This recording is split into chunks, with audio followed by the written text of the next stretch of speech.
Bonjour. Merci de répondre à nos questions ce midi. Il est très tôt chez vous, je le sais. Vous étiez quasiment inconnu, on peut le dire ainsi, avant The Voice, mais subitement, vous avez été propulsé au devant de la scène avec plusieurs plateaux de télévision, plusieurs vidéos sur YouTube. Liv faisait quoi avant The Voice? Eh bien, avant The Voice, je faisais des vidéos avec mon prof sur Internet, sur YouTube, et voilà, on faisait des vidéos, on montrait nos amis, on s'éclatait à les faire.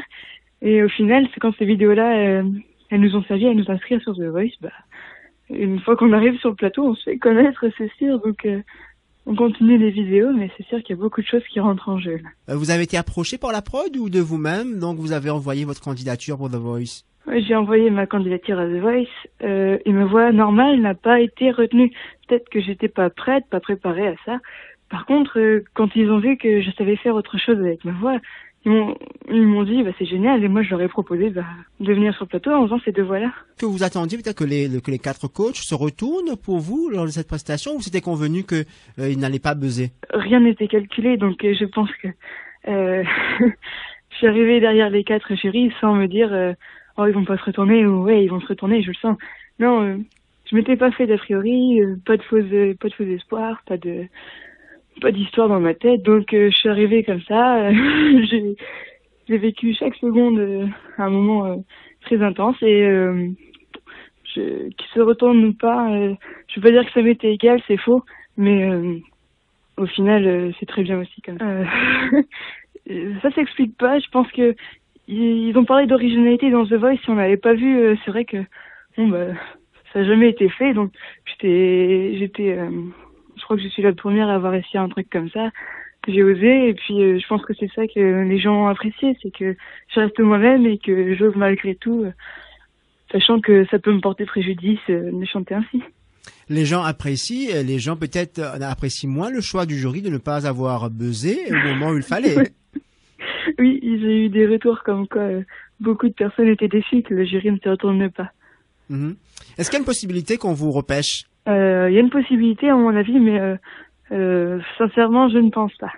Alors donc pour vous, l'aventure continue, on voit que vous faites beaucoup de plateaux télé. Est-ce que justement cette prestation osée, culottée, on peut le dire, vous a ouvert des portes? Oui, ça m'a ouvert beaucoup de portes, et il faut pas croire que les plateaux, c'est les plus belles portes qui me sont ouvertes. Non, les plus belles portes qui me sont ouvertes, elles m'ont été proposées là cette semaine. Je peux pas vous en dire plus, mais ça reste dans l'ombre et je trouve ça magnifique. Donc c'est une proposition dans la musique ou faire autre chose, Plusieurs comédie? propositions, oui, dans la musique, comédie un peu aussi. Ouais. Donc on va forcément entendre parler de vous très bientôt. Je l'espère. Très bientôt, mais on va prendre son temps quand même, parce que se précipiter, c'est se brûler les ailes. Et sinon, vous continuez là, la musique, vous continuez avec les autres vidéos sur YouTube?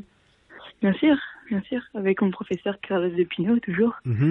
Alors le fameux Carlos qui a eu 2 élèves cette fois, donc à The Voice. Sur les prestations jusqu'à maintenant, on va passer à une autre étape de la compétition. Vous avez des coups de cœur, vous avez vu des talents qui déjà sortent du lot? Des talents qui sortent du lot, moi je voyais bien Théo. Théo qui a pas été retenu, mais non, c'est vrai que je trouve que le niveau cette année est élevé. Ouais, il est même très élevé, et je pense que tout le monde a ses chances dans cette aventure cette année. Vous, c'est votre première participation à une émission de télé? Oui, c'est la première fois. Maintenant, je voudrais passer à autre chose. Ces émissions-là, c'est génial parce que ça fait un tremplin, mais splendide. On découvre énormément de choses et tout, mais la plus belle chose à découvrir, c'est après.